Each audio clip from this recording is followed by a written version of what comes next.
Yo, what's up guys? Today's video, I'm going to be showing you guys Melee Zane. It sounds crazy, it is crazy. Before we start, I really just want to say, when you find an item in this game, don't just throw it out because it's not a Maggie or a Lyuda or a Cutsman. I was actually really surprised by this combination I put together. Now, am going to tell you guys this up front. This isn't really a build video. I'm just going to show you guys the base to what I think a build could be. The items that you'll probably need to make this work for you in the future.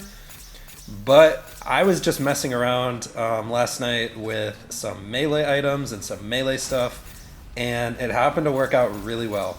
When you find some stuff, put it together with some other stuff, and it might do something awesome. You never know. So, hope you guys enjoy this video. Before we get into it, don't forget to drop a like, subscribe to the channel for more Borderlands 3 Zane builds, and join the Zane Nation Discord, guys. It's an awesome Discord I put together for you guys, and it has all my builds, all my stuff, and you can talk to me personally.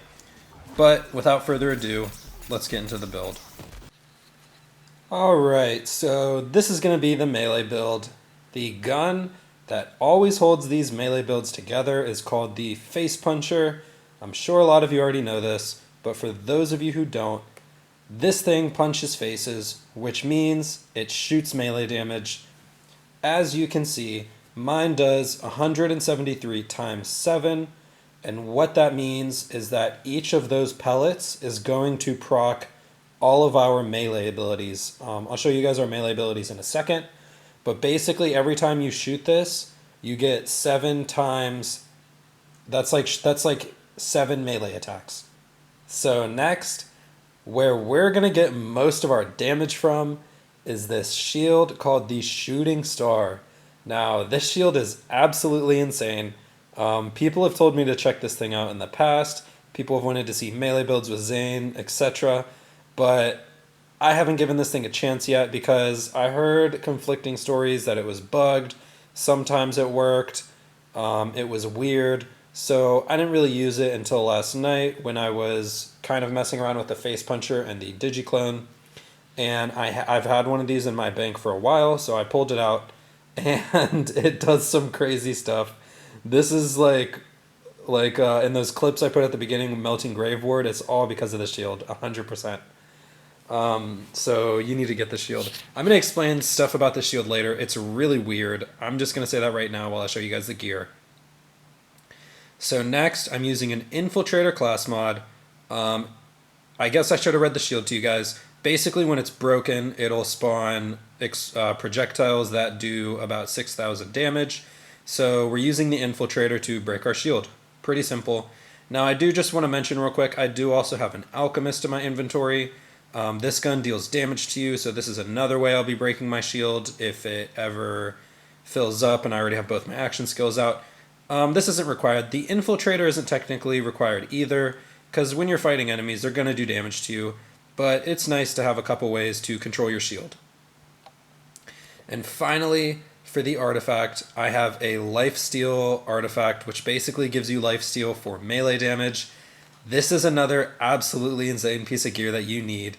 As you can see, mine is a white elephant. That's because I wanted to do more melee damage, but the Shooting Star does it all. Just focus on getting a melee lifesteal artifact. That's all you need. Once again, when you shoot your facepuncher, this thing will fully heal you. I can't tell you exactly how many shots it takes, but it feels like it takes 1 to 2 seconds to go from empty health to full health. This is the final piece that holds us all together. So now let's get into the skills. So as you can see, we've gone all the way into double barrel. I'm sure it doesn't matter what skills you use to get here. I always pick weapon damage. I like to pick mag size. I always pick borrowed time for more action skill time. The point is, just get to double barrel. Give your clone a facepuncher. He will summon just as many projectiles from the Shooting Star as you. He will heal you with the Knife Drain artifact. All his facepuncher shots count as melee shots. And you do some pretty insane things with this. Now, I'm also using the drone tree just for extra damage, salvation, some more fire rate, because, why not? Now, since we are breaking our shield a lot, I don't like to use the infiltrator with the barrier tree, because the first row of skills all rely on having a shield. But it's all personal preference, guys. Just get to double barrel. But those are the items you need, guys. Now, let me tell you about this shooting star shield. It's really weird. Um, I'm sorry, I really don't know how to explain this one too well. All I can really tell you is just what I've experienced with it. So I took this thing to the slaughter shaft last night. I'm not sure if I'm going to include any slaughter shaft footage because this thing was summoning so many projectiles. It was literally making my entire game lag. If I put the footage, you guys will see it right now if I decide to. But it literally just makes your... I mean, I don't have a high-end PC, but it was just making my game lag so hard because it was summoning so many projectiles, and it does so much damage. This shield is probably one of the most insane shields in the game if you can get it to work right, but it's definitely weird. The projectiles, I've seen them come from above, I've seen them come from the right, I've seen them come over my right shoulder sometimes, if that makes sense. I'm hoping you guys can kind of see in the clips that I'm putting that it just kind of comes from a direction. Basically what you need to know is you have to figure out which direction it's firing from in the certain instance. I think from as much as I've been testing this, it'll only come straight down or it'll come from the right. But basically what you need to watch out for is that your enemies aren't undercover. So if your enemies have something on the right of them, it'll block the projectiles coming from the right. If there's a low roof above their head, it'll block the projectiles coming from the top. This is definitely best out in the open, and I believe this actually also works with high ceilings. It can still spawn them, and they won't be protected. It's just really weird, like I've said, and I've heard it was really weird as well, and that's why I haven't messed with it till now. But it can definitely do some crazy stuff. Now, I do want to mention real quick, before anyone says something about the modifiers at the beginning of the video with the Grave Ward kill, I actually didn't check the modifiers. I was just messing around, trying to get I just kept restarting the game until I got a really good Grave Ward kills, and then I used my shadow play.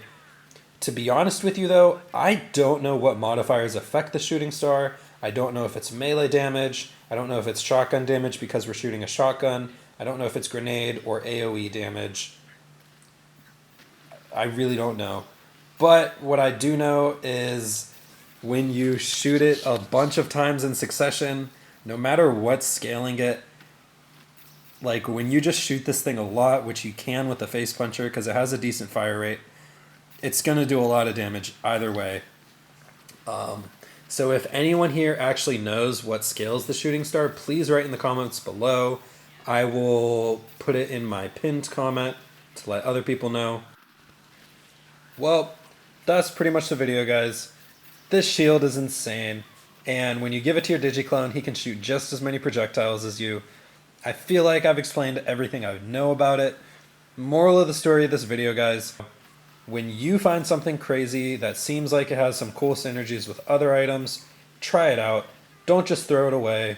You never know what you might find in this game. That's how I keep bringing you guys content too. It's just from experimenting, trying things out. You really never know what might work. And I don't think I've ever melted Grave Ward that fast without 3 Scourges. So this was definitely a really cool find. Hope you guys enjoyed the video. Hope you guys know that Melee Zane has a chance.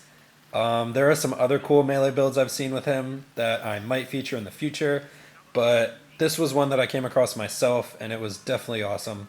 So, have a great day, guys. Don't forget to like and sub. Join the Zane Nation Discord. Sorry, I had to throw the plug at the end. But, I'll see you guys in the next one.